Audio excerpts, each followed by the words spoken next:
Hello guys! Welcome back to my channel ulit. Sa video na to ay ituturo ko sa inyo dun sa mga hindi pa nakakaalam kung saan makikita yung mga nabura yung video, lalong lalo na dun sa mga aksidenteng nabura na gustong i-restore ulit. Sundan nyo lang pong mabuti.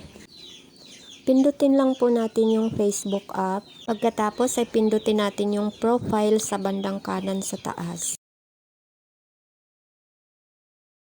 Pindutin natin ulit yung profile.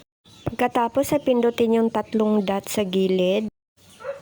At hanapin po ang activity log. Ito po yun. Pindutin natin. Ayan po, kung may nakikita nyo po yung nakalagay na archive, trash, at activity history, pipindutin po natin yung trash.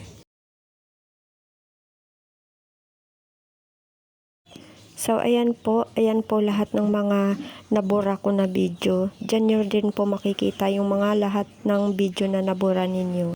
So, kung gusto nyo pong i-restore ulit, pindutin nyo lang po ito. Ganyan. Tapos, pindutin yung tatlong dot sa gilid. Tapos, pindutin nyo po yung restore to profile kung gusto nyo po itong i-restore ulit. Wait lang po natin saglit. Ayan po, nawala na yung video na ni-restore ko. Restoring item to profile na po siya. Ibig sabihin, na-restore na po siya doon. At kapag gusto nyo naman pong ma-delete na lahat ng tuluyan, pindutin nyo lang po yung all sa taas para ma-select po lahat. Tapos pindutin yung delete sa baba.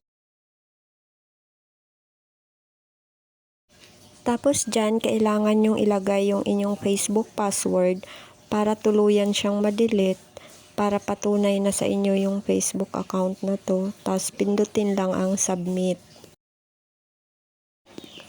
So, ayan po, nabura na po lahat.